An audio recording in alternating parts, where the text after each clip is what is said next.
വിശുദ്ധ റമദാൻ മാസം അവസാനിക്കുന്നതിന് മുമ്പ് ഇസ്രായേൽ തീരും. ഇസ്രായേലിലേക്ക് കടന്നു കയറാൻ തീരുമാനിച്ചിരിക്കുന്നു ഹമാസും ഹിസ്ബുള്ളയും.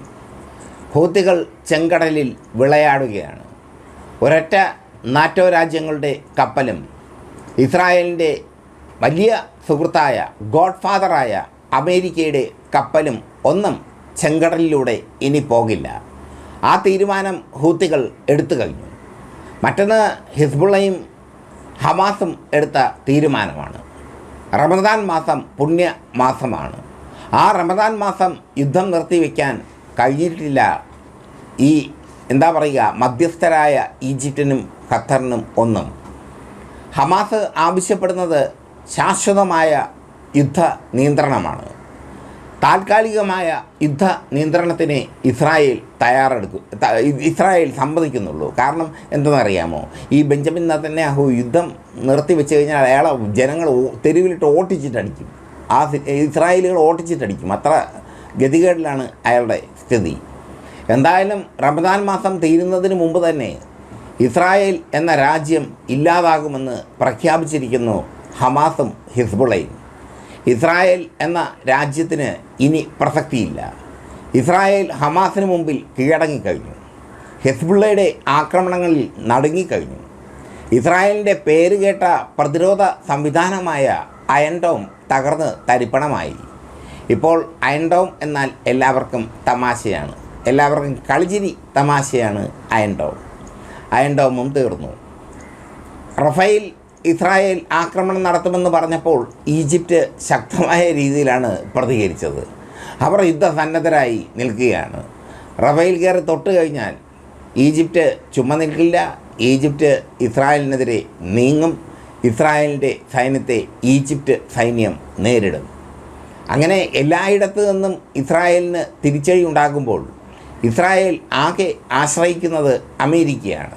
പക്ഷേ ബൈഡനും പരിമിതികളുണ്ട്. അമേരിക്കക്കാർക്ക് ഈ വംശഹത്യ, ഇസ്രായേൽ ഗസയിൽ നടത്തിയ വംശഹത്യ അംഗീകരിക്കാൻ കഴിയുന്നില്ല.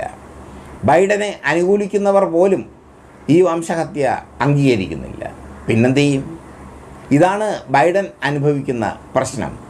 മാത്രമല്ല, ബൈഡനെ അട്ടിമറിക്കാൻ ഡൊണാൾഡ് ട്രംപ് കാത്തിരിക്കുകയാണ് ഒരിക്കൽ കൂടി അമേരിക്കൻ പ്രസിഡൻ്റാകാൻ. ഡൊണാൾഡ് ട്രംപ് നല്ല മാനേജ്മെൻറ്റ് വിദഗ്ധനാണ്, യുദ്ധ മാനേജ്മെൻറ്റ് വിദഗ്ധനാണ്. അതുകൊണ്ട് തന്നെ അദ്ദേഹത്തിന് അറിയാം ഇത് ഏതൊക്കെ തരത്തിൽ ഏതൊക്കെ രീതിയിൽ അവസാനിക്കുമെന്ന്. ഹൂത്തികളെ തകർക്കാനെന്ന പേരിൽ അമേരിക്ക ബ്രിട്ടനുമായി നടത്തിയ ആക്രമണം, യമനിൽ നടത്തിയ ആക്രമണം, അത് വലിയ തിരിച്ചടിയായി മാറി ഇരു രാജ്യങ്ങൾക്കും. ഇനിയിപ്പോൾ അമേരിക്കൻ കപ്പലുകൾ അതുവഴി പോയാൽ ഹൂത്തികൾ തകർത്ത് തരിപ്പണമാക്കും. അവർക്ക് അന്തർവാഹിനി ഉണ്ട്. അന്തർവാഹിനികളുടെ ശക്തി ഹൂത്തികൾക്ക് ഉണ്ട്. അതൊക്കെയാണ് ഹൂത്തികളുടെ പ്രത്യേകത. അതൊക്കെയാണ് ഹൂത്തികളുടെ ശക്തി. റമദാൻ മാസത്തിന് മുമ്പ് തന്നെ ഇസ്രായേലിനെ തീർക്കാൻ ഹിസ്ബുള്ളയും ഹമാസും തീരുമാനിക്കുമ്പോൾ ഇസ്രായേൽ വിറയ്ക്കുന്നു എന്നത് യാഥാർത്ഥ്യമാണ്. ഇനി അവരുടെ മിസൈലുകൾ തടയാൻ, ഇനി അവരുടെ റോക്കറ്റ് തടയാൻ, ഇനി അവരുടെ ഡ്രോൺ ആക്രമണങ്ങൾ തടയാൻ ഇസ്രായേലിൻ്റെ കയ്യിൽ അയൺ ഡോം ഇല്ല. അയൺ ഡോമില്ലാത്ത ഇസ്രായേൽ കവചകുണ്ടലങ്ങൾ നഷ്ടപ്പെട്ട കർണനെ പോലെയാണ്. കവചകുണ്ടലങ്ങൾ നഷ്ടപ്പെട്ട കർണെന്ന് ഇസ്രായേലിനെ വിശേഷിപ്പിച്ചത് തന്നെ തെറ്റാണെന്ന് എനിക്കറിയാം. പക്ഷേ അവസ്ഥ അതാണ്. കവചകുണ്ടലങ്ങളെല്ലാം പോയി. അതുപോലെ പ്രതിരോധ സംവിധാനങ്ങളെല്ലാം പോയി. എല്ലാം പോയ ഇസ്രായേലിലേക്ക് ഇരച്ചു കയറാൻ തയ്യാറെടുത്തിരിക്കുകയാണ് ഹിസ്ബുള്ളയും ഹമാസും.